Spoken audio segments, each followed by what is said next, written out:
Ohio defeats Akron 85-70. I am Luke O'Rourke. I'm the men's basketball beat reporter for the Post. I'm alongside the wonderful, as always, Charlie Hatch and the assistant sports editor Andrew Gillis. Jaaron Simmons is kind of the guy, the talk of the town right now. Kind of, sort of. Kind of, sort of.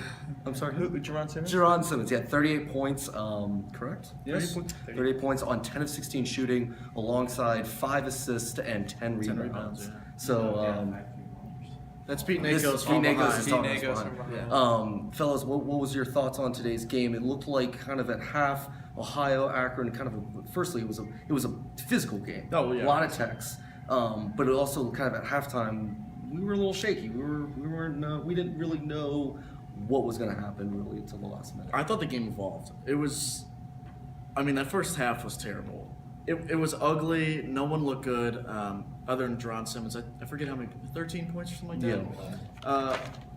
11 at half. As it went on, it got a lot better. Yeah. Both teams started shooting higher percentages, technicals, but Akron was, coming into this, they're not 19-4 now. They're 19-3, 9-0 in conference play. Right. So to beat your rival, who you were 9-11 against, coming into this, I would argue that this is a one-sided rivalry.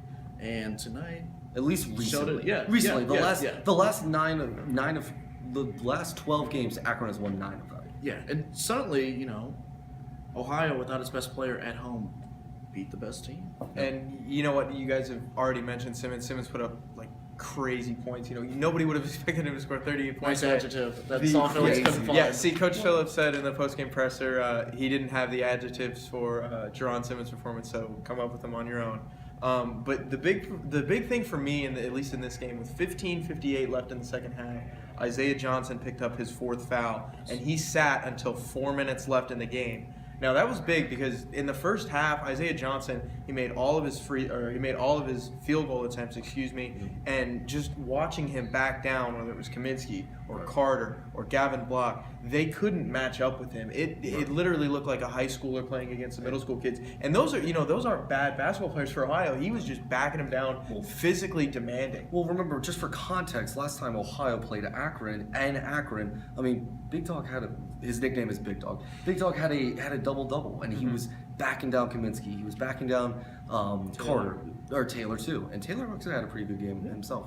That was huge. When you look at it on paper, 3 Akron players fouled out, and 1 for Ohio fouled out. That was Jason Carter. Carter only fouled out with minute. He looked good. Minute and a half left. Did as much as he could, but I thought it was interesting. They were trying to call Big Dog the point center because everything went through him. Sure. So when you mentioned that he got his 4th foul, it unraveled. That's when Ohio had the opportunity to go ahead and did. Jaaron Simmons made this. He made that comment in the post-game press conference. He said he had 0 assists, and that was something that was really interesting. Isaiah Johnson did have 18 points, and he sat for 10 minutes of that second half. He only played 21 minutes. Yeah, he only played 21 minutes, and he had 18 points. So Isaiah Johnson had a really, really good game. It was just the fact that he only had 5 rebounds, and the Bobcats did everything they could. What did Coach Phillips say? They tried to front as much as they could on him, I think he said. I think that was the word he used. No, that's correct. Exactly. They tried to get as many people near him as possible. Slanted it. But I don't want to take away anything from Simmons. This is a guy who, I did the stats. In the first 15 games, he had 170 points. In the past 6 games, since basically Antonio Campbell's been out, 136 points. Ohio's played 22 games now. Yeah. Put that in context. Yeah, true. And in 22, he's averaging 22 points per game in those 6 games, along with 6 assists, over 50% shooting. And Simmons played all 40 minutes. Yep, never rested. But the big thing is what this means moving forward. So Ohio is the number 4 seed tonight in the conference entering it. Akron, obviously number 1. Akron is still the number 1 team, but Ohio showed it can hang around. It's still hanging. Yeah, it's still hanging. Remember last year, Saul Phillips was like, "Hey, I'm really upset. My point guard, Jaaron Simmons, he deserves to be a first-team All-MAC player." And tonight he showed it. He was second team, and now tonight he showed it. He's showing the MAC that he belongs in that conversation. Go ahead. And I think going off of Charlie's point, I think maybe statistically, Ohio might not catch Akron, Ohio might not catch some of these teams, but it's got to be a momentum boost for these guys. You mentioned Akron's won 9 of the last 12.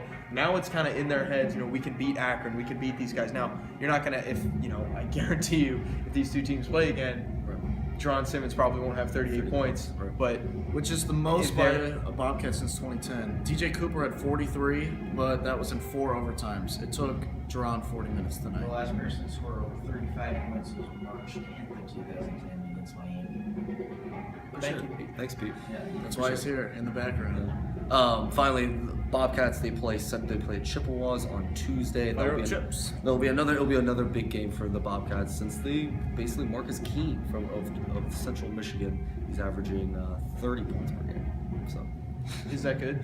Yeah. no, that's I wasn't sure. Anyways, I'm Luke O'Rourke. Charlie Hatch. Andrew Gillis. Thanks for sticking with us, guys. Keep following along with the post for more coverage of today's game and future games.